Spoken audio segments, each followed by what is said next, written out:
G'day everyone. For today's Mental Health Week self-care video, we're going to be talking about how to switch off.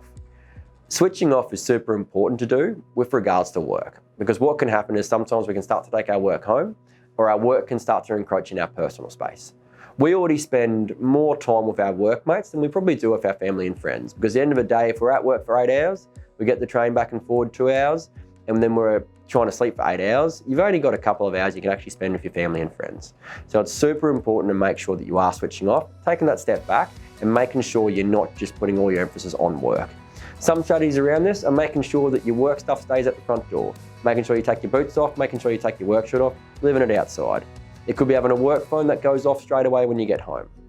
Other ways of making sure is when you finish your day at work, go have a shower, get out of your work clothes, put on a fresh set of clothes. That gives you that break. That gives you that split between your work day and your home day.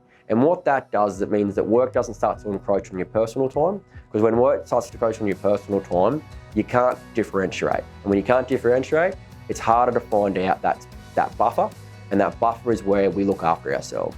So it's super important to make sure we switch off, because when you don't switch off, the problem is work takes over, because we just focus on that. Without realising that, you forget about your kids, you forget about your partner, or you just forget about your own self-being and self-care, to make sure you're putting that first.